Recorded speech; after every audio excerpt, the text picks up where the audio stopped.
Assalamualaikum warahmatullahi wabarakatuh. Perkenalkan, nama saya Farhan Rahmatul Hikmawan. Saya mahasiswa dari Politeknik Negeri Cilacap.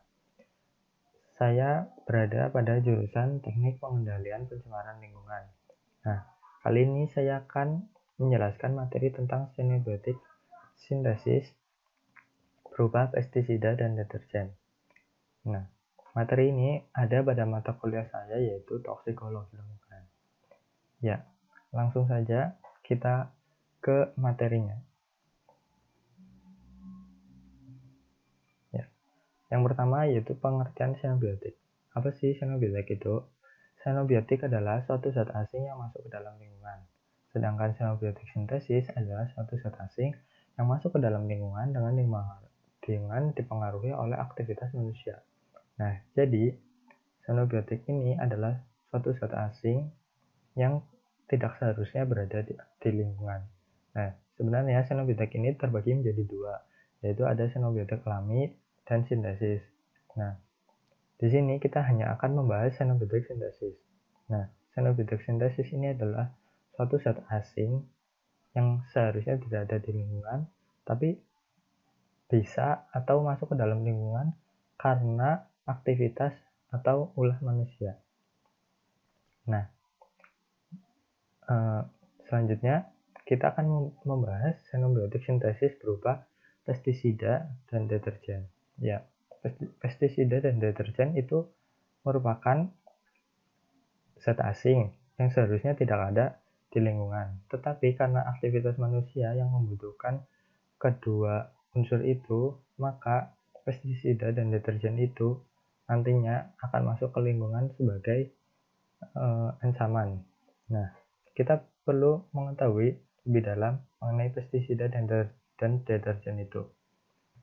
Nah, pestisida secara umum diartikan sebagai bahan kimia beracun yang digunakan untuk mengendalikan zat pengganggu yang merugikan kepentingan manusia.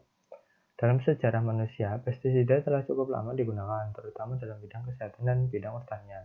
Di bidang kesehatan, pestisida merupakan sarana yang penting, terutama digunakan dalam melindungi manusia dari gangguan secara langsung oleh zat tertentu maupun tidak langsung oleh berbagai faktor penyakit menular. Di bidang pertanian, penggunaan pestisida juga telah dirasakan manfaatnya untuk meningkatkan produksi. Dewasa ini, pestisida merupakan sarana yang sangat diperlukan, terutama digunakan untuk melindungi tanaman dan hasil tanam, ternak, maupun ikan dari kerugian yang ditimbulkan oleh berbagai zat pengganggu.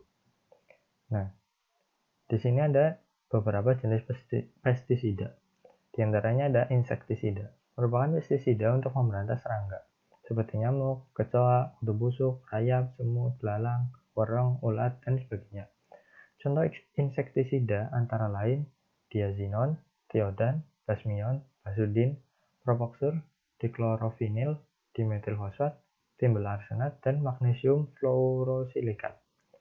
Yang kedua ada herbisida, merupakan pestisida untuk mencegah dan mematikan gulma atau tumbuhan pengganggu seperti enceng gondok, rumput teki, dan alang-alang. Alang-alang dapat dikatakan sebagai hama tanaman karena alang-alang menyerap semua zat makanan yang ada di dalam tanah. Contoh herbisida antara lain gramoxone, totakol, pentaklorofenol, dan amonium sulfonat. Selanjutnya ada nematisida, adalah pestisida untuk memberantas hama cacing.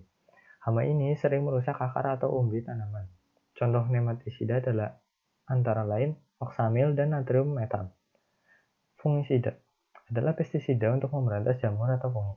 Contoh fungisida adalah timbul 1 oksida, karbendazim, tembaga oksiklorida, dan natrium dikromat. Yang terakhir ada rodentisida, adalah pestisida untuk memberantas binatang pengerat, misalnya tikus. Contoh rodentisida adalah warangan, senyawa arsen, dan talium sulfat. Nah, selanjutnya ada senyawa-senyawa yang terkandung dalam pestisida. Yang pertama ada organoklorin, atau disebut chlorinated hydrocarbon. Terdiri dari beberapa kelompok yang diklasifikasi menurut bentuk kimianya. Yang paling populer dan pertama kali disintesis adalah dikloro, difenil, trikloroetan, atau biasa disebut DDT. Organoklorin merupakan polutan yang bersifat persisten dan dapat terbioakumulasi di alam, serta bersifat toksik terhadap manusia dan makhluk hidup lainnya. Organoklorin tidak reaktif, stabil, memiliki kelarutan yang sangat tinggi di dalam lemak, dan memiliki kemampuan degradasi yang rendah. Organoklorin secara kimia tergolong insektisida yang toksisitas relatif rendah, akan tetapi mampu bertahan lama dalam lingkungan.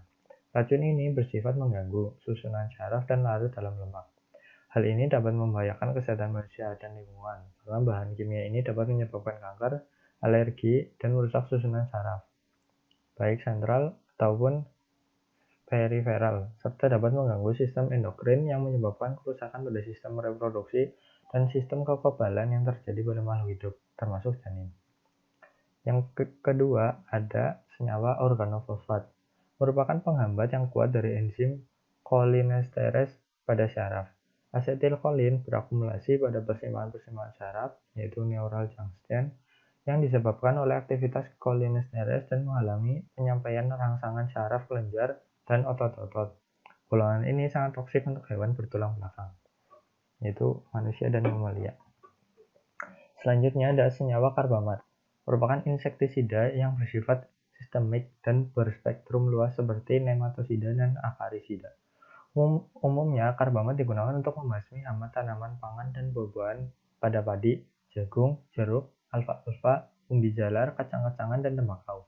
Dengan dilarangnya sebagian besar pestisida golongan organoklorin di Indonesia, maka pestisida golongan organofosfat dan karbamat menjadi alternatif bagi petani di dalam mengendalikan hama penyakit tanaman di lapangan. Keracunan karbamat bersifat akut yang dapat terjadi melalui inhalasi, gastrointestinal atau oral atau kontak kulit. Karbamat dapat menimbulkan efek neurotoksik melalui hambatan enzim asetilcholinesterase atau ACHE pada sinapsis syaraf dan mioneural junction yang bersifat reversible. Gejala klinis keracunan karbamat merupakan reaksi cholinergik yang berlangsung selama 6 jam. Tingkat keparahannya tergantung pada jumlah karbamat yang terkonsumsi, dengan gejala klinis berupa pusing, kelemahan otot, diare, berkeringat, mual, muntah, tidak ada respon pada pupil mata, penglihatan kabur, sesak nafas, dan konvulsi. Selanjutnya kita akan masuk pada deterjen. Apa sih deterjen itu? Deterjen ialah campuran berbagai bahan yang digunakan untuk membantu pembersihan dan terbuat dari bahan-bahan turunan minyak bumi. Dibanding dengan sabun, deterjen memiliki keunggulan antara lain memiliki daya cuci yang lebih baik serta terpengaruhi oleh kesadaran air. Jenis deterjen ada dua secara umum, yaitu deterjen yang keras dan deterjen yang lunak. Deterjen keras yaitu sukar diuraikan oleh bakteri sehingga menimbulkan pencemaran lingkungan. Sedangkan deterjen lunak yaitu dapat diuraikan oleh bakteri sehingga tidak terlalu menimbulkan pencemaran. Nah, deterjen mengandung enzim kationik yang berguna untuk membasmi noda pada pakaian. Namun ternyata zat kationik adalah zat beracun yang jika tak sengaja tertelan dapat menyebabkan seseorang merasa mual, muntah, syok, kejang-kejang, bahkan koma. Pewangi yang biasa terkandung dalam deterjen pun ternyata dapat menyebabkan efek negatif bagi kesehatan, seperti iritasi pada kulit dan saluran pernafasan, sakit kepala, bersin, mata berair, alergi, serta asma.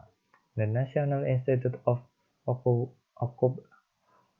Occupational Safety and Health telah menemukan bahwa sepertiga zat yang digunakan pada pewangi adalah racun. Tetapi karena formula kimia pewangi dianggap sebagai rahasia dagang, perusahaan tidak diharuskan untuk membuat daftar bahan-bahannya dan hanya melabelinya dengan wewangian. Tak hanya menimbulkan berbagai masalah kesehatan, ternyata deterjen juga berpotensi merusak lingkungan.